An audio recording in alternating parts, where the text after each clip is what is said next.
Olá, tudo bem? Espero que todos estejam bem. Vamos para mais um dia de palavra, para mais um dia de devocional. Vamos lá? Abra sua Bíblia em Amós, capítulo 8. Eu vou estar aqui lendo, tá? Mas primeiro a gente vai estar aqui convidando Deus, Jesus e o Espírito Santo para estar aqui conosco. Pai, em nome de Jesus, eu quero te agradecer por mais um dia, Pai, que seja mais um dia na tua presença, Pai. Senhor, em nome de Jesus, eu quero convidar o Senhor Jesus e o Espírito Santo para junto estar aqui conosco, Pai, fazendo mais um devocional, mais um dia na tua presença, na tua palavra, Pai. Paizinho, pelo poder do nome de Jesus, eu quero convidar, Pai, o Espírito Santo para estar aqui conosco, para nos dar maiores entendimentos, Pai, discernimento de espírito e sabedoria, para saber o que o Senhor quer falar conosco, Pai, para que nós venhamos entender, Pai. Pelo poder do nome de Jesus, eu agradeço. Amém. Gente, abra sua Bíblia em Amós, capítulo 8, versículo 1, que fala assim: O Senhor Deus me mostrou numa visão o seguinte: estava ali uma cesta cheia de frutas maduras e ele me perguntou: Amós, o que você está vendo? Uma cesta cheia de frutas maduras, respondi. Então ele me disse: chegou o fim para o povo de Israel, que está maduro, pronto para ser arrancado como uma fruta madura. Nunca mais vou mudar de ideia e perdoá-los. Naquele dia, em vez de canções, haverá lamentações. No palácio, haverá tantos mortos que os corpos serão jogados em qualquer lugar. Silêncio. Eu, o Senhor, que estou falando. Gente, o que Deus quer que a gente aprenda disso aqui? É do versículo 1 ao 3.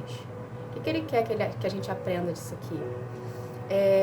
Quando a gente compra uma fruta, ou a gente arranca uma fruta do pé, não necessariamente aquela fruta ela está pronta para consumo. Quando a gente arranca uma fruta do pé ou compra uma fruta que não está pronta para consumo, a gente precisa primeiro deixar essa fruta vir a amadurecer para a gente vir poder consumi-la. Porque se a gente consumir antes do tempo, pode ser que ela não esteja boa, pode ser que o gosto dela não esteja tão doce, né? E é isso que, essa comparação que Deus está querendo que a gente aprenda hoje, tá? Com a nossa vida.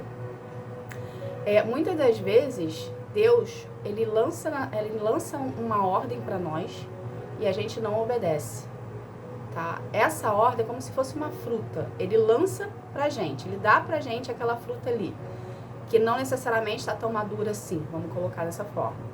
Tá? Então vai existir o tempo do momento que você recebeu ao momento que você vai ser consumi-la, né? Então, o que Deus faz? E Deus dá uma ordem pra gente, a gente não obedece. A gente recebeu aquela ordem. Existe um tempo com Deus de você receber a ordem e Ele vir a te punir por você não ter obedecido a ordem dele. Entende? Esse tempo da parte que a fruta está amadurecendo é o tempo que Deus nos dá para a gente vir a se arrepender de uma ordem que Ele deu que a gente não obedeceu, porque vai ter como que Deus trabalha, gente? Deus, ele vai dando linha-pipa, ele vai dando corda para você. Ele lançou uma ordem na tua vida, você desobedeceu, você não quis, você simplesmente desdenhou do que Ele falou contigo, entende? Ou por medo, ou porque realmente desdenhou, não quis, enfim, não é o que você quer para tua vida. Só que existe um momento da ordem que ele está te dando ao tempo que ele vai puxar corda. Por que ele vai puxar corda? Porque ele precisa colocar um freio. Ele precisa colocar um freio na gente, entende? Porque se ele não colocar um freio na gente, a gente continua errando, a gente continua indo pelo caminho errado, a gente continua fazendo o que não agrada o coração de Deus, a gente continua machucando Ele. A gente precisa entender que Deus é movido a sentimento. Então, uma vez que você não obedece ao que Ele está te dando, a ordem que Ele está te dando, você está entristecendo o coração de Deus. Da mesma forma que você, humano, né, vamos botar dessa forma assim, porque Deus é um espírito. Da mesma forma que você se entristece quando alguém não faz algo que você pede, ou que você venha a querer muito algo e aquele algo não venha acontecer, e você tem aquele sentimento de perda, aquele sentimento que entristeceu seu coração, da mesma forma é Deus conosco. Quando Ele dá uma ordem pra gente e a gente não obedece, a gente entristece o coração de Deus.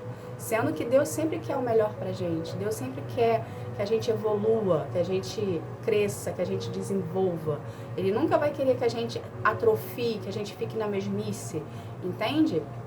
Deus busca pessoas que estão sempre na ação, que estão sempre trabalhando, porque elas estão sempre em desenvolvimento, elas estão sempre ali conquistando algo novo, entende? Estão se desenvolvendo de uma forma tanto fisicamente, quanto intelectualmente, quanto emocionalmente, entende, gente?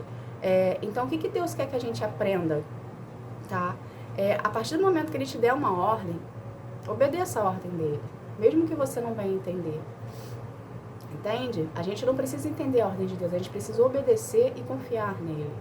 Porque por mais que aos nossos olhos aquela situação ali que a gente está vivendo, né, o que você vai vir a viver, você não entenda por que você está passando por aquilo, ele tem uma lógica e uma estratégia toda dentro de um plano que ele construiu, entende? Que aquela situação ali que você está vivendo não necessariamente faz sentido para você, mas ela vai se encaixar de uma outra forma em um outro momento da sua vida, que lá na frente, quando você tivesse obedecido a Deus, lá na frente você vai ver que aquela ordem que ele te deu lá atrás realmente se encaixava com o contexto lá na frente. Entende, gente? E quando Deus, o que a gente precisa entender é o seguinte, quando Deus ele nos dá uma ordem, a gente precisa obedecer, certo? Se a gente não obedece, ele vai postergando. Ele vai todo dia ali te dando a mesma ordem, ele vai todo dia ali te lembrando. O Espírito Santo vai todo dia ali falando assim, lembra que você precisa fazer isso? Lembra que você não pode ir por esse caminho? Lembra que Deus já te tirou daqui? O Espírito Santo começa a te trazer em pensamentos tudo o que vai contrário, né, meio que te dando um alerta, tudo que vai contrário ao que Deus falou para você. Só que chega uma hora que Deus vai cortar. Só que conosco, por amor a nós, ele não simplesmente corta e finaliza isso, como ele faz com o inimigo. O inimigo ele também vai dando corda, ok? Só que com o inimigo ele não vai avisar que vai cortar, ele simplesmente vai lá e corta e o inimigo cai. Por amor a nós, ele ama tanto a nós que ele não vai fazer isso, ele não faz isso. O que ele faz? Ele vai postergando, ele vai falando, ele tá ali todo dia falando um pouquinho com você para você não fazer isso, para você não seguir por esse caminho, para você não falar com essa pessoa, para você não ter essa atitude.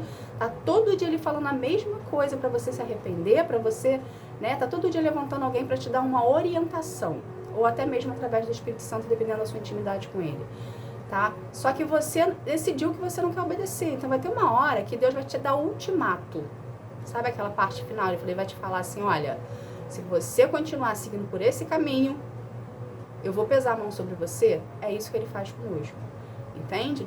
Então, mas por que ele pesa a mão sobre nós? Primeiro, porque nós não fomos obedientes à palavra dele. Ok? A gente decidiu agir pelo nosso próprio entendimento e agir pelos nossos próprios afazeres, achar que aquilo que a gente está fazendo é correto, né? Porque a gente tem uma inteligência limitada, né? Porém, Deus está vendo além, mas a gente acha que a gente é autossuficiente, que a gente se resolve sozinho, que nós somos independentes e que a gente acha que o que Deus está fazendo, o que Deus está falando é coisa de louco, é maluco, vamos botar dessa forma, entende?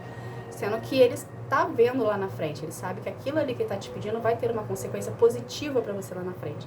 E a forma como você está agindo é uma consequência negativa que você vai ter. Só que o nosso orgulho, a nossa soberba, a nossa altivez não deixa a gente perceber isso, entende? A gente se acha mais do que Deus. É dessa forma mesmo que o ser humano pensa, entende? A gente não tem a humildade de reconhecer que a gente precisa de ajuda, a gente tem limitações, que nós somos inteligentes, somos, porém nós somos limitados, entende? Perante a Deus nós somos limitados.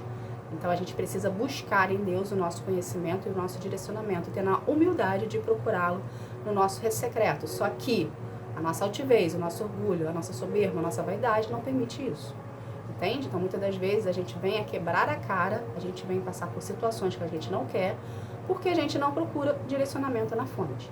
Entende? Então, com tudo isso, Deus vai lá, pesa a mão, puxa a corda e a gente entra em desespero. Porque a gente duvidou que ele faria isso. Por quê? Porque prega-se um evangelho que Deus permite tudo. Prega-se um evangelho que Deus é permissivo. Entende?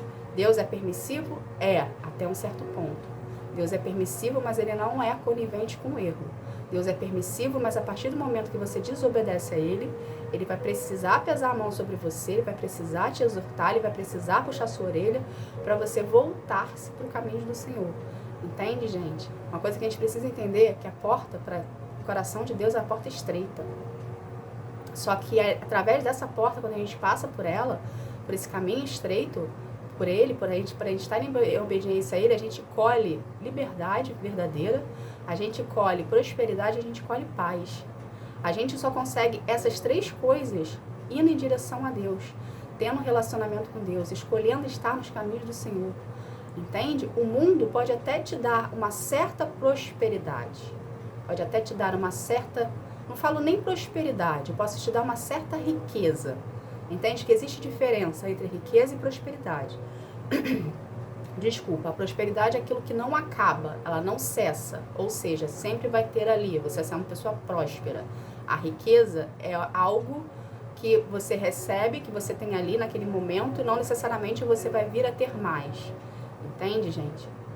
Então, o mundo te dá riquezas, o mundo pode te dar uma certa liberdade, o mundo pode te dar uma certa paz. Porém, a paz que excede todo entendimento. E o que é isso, Roberta? A paz que excede todo entendimento. O mundo pode estar caindo do teu lado, tá? Pessoas podem estar brigando do teu lado, pessoas podem estar, enfim, matando um ao outro do teu lado, que você, naquilo ali, aquela situação, ela não vai te atingir. Por quê? Porque você está em paz. E a gente só consegue essa paz em meio ao caos se a gente passar pela porta estreita, se a gente começar a ter relacionamento com Deus, se a gente aceitar Jesus como único e salvador da nossa vida, se a gente passar a ter relacionamento com Deus.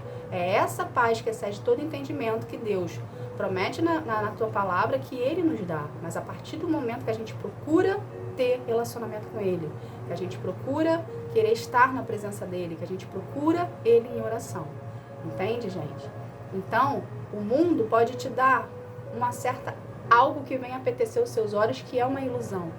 Mas a paz, prosperidade e liberdade verdadeira, né? O que é a liberdade verdadeira? Você sabe que Deus, quando a gente vem para Jesus, Ele arranca de nós as escamas dos nossos olhos e a gente consegue enxergar que aquilo ali que a gente fazia antes não condiz com a palavra de Deus, e mostra para você que aquilo que você fazia antes era algo grotesco aos seus olhos. Você consegue enxergar coisas que você não conseguia. Entende, gente? Então, a gente precisa, sim, se achegar mais ao Senhor. A gente precisa, sim, procurar mais a Deus na nossa intimidade. Tira esse contexto da sua mente, da sua cabeça, que você só pode encontrar Deus, Jesus e Espírito Santo dentro de uma denominação, dentro de uma religião. Não. Você pode encontrar Deus, Jesus e Espírito Santo a partir do momento que você dobrar o seu joelho e orar. Entende? A denominação é o complemento do seu relacionamento com Deus. Entende? A sua prioridade precisa ser Deus. O seu complemento é a denominação que você congrega. Entende? Os valores estão trocados. O mundo embutiu de uma maneira que a denominação é mais importante do que Deus. Não. Quem salva você é Jesus, Deus e o Espírito Santo. Quem transforma a sua vida é Deus. Quem transforma você de dentro para fora é o Espírito Santo. Entende? No seu particular com Ele. No seu relacionamento com Ele. Entende? Existem muitas pessoas hoje dentro de denominações que congregam ali ao Senhor, cultuam o Senhor, porém elas não são libertas. Elas não são livres verdadeiramente. Por quê? Porque ela aprendeu que ir a uma denominação é o suficiente. Então, existem pessoas que falam, mas eu sou evangélica há 30 anos, mas eu sou evangélica há 20 anos, eu sou evangélica desde quando eu nasci. Agora a pergunta é, você tem relacionamento com Deus? Você procura Deus no seu secreto? Você é liberto? Porque só é liberto aquele que tem relacionamento com Deus. Entende? Então não seja você um cristão de fachada. Seja você um cristão que tem intimidade. Entende? Aquele que o Espírito Santo fala. Aquele que está ali, tete a tete, pare a pare ali com ele. Por quê? Porque você procura ele na sua intimidade. Entende, gente? A porta é estreita. Nem todos querem passar. Muitos querem viver de fachada. Não seja você mais um na multidão. Seja você aquele que faz a diferença na multidão. Entende? Seja você aquele que Deus vai usar para atingir outras vidas e mostrar para aquelas vidas que não necessariamente precisa seguir um padrão. Deus não é padrão, gente. Entende? Deus está acima disso. Deus não se limita a isso. Só que depende de você querer buscá-lo na sua intimidade, na sua individualidade. Entende? Tá bom? Essa foi a mensagem de hoje. Vamos estar aqui fazendo uma oração para a gente estar encerrando esse momento. Vamos lá? Senhor, em nome de Jesus, Pai, eu quero te agradecer, Senhor, por esse momento contigo. Obrigada, Paizinho. Paizinho, nos dá corações, Pai, mais dispostos a te procurar na nossa intimidade, no nosso secreto, Pai. Nos dê corações, Senhor, a qual nós venhamos estar dependente de Ti, Pai, não do mundo, Pai. E não de crenças limitantes, Pai. Pai, pelo poder do nome de Jesus, Senhor, eu quero consagrar cada vida aqui a Ti, que cada vida venha ter um real encontro contigo, enquanto que sara, que transforma, que cura, que liberta, que cada vida aqui, Senhor, venha Te procurar no seu secreto, na sua intimidade, Pai. Venha criar um vínculo de relacionamento contigo, Pai.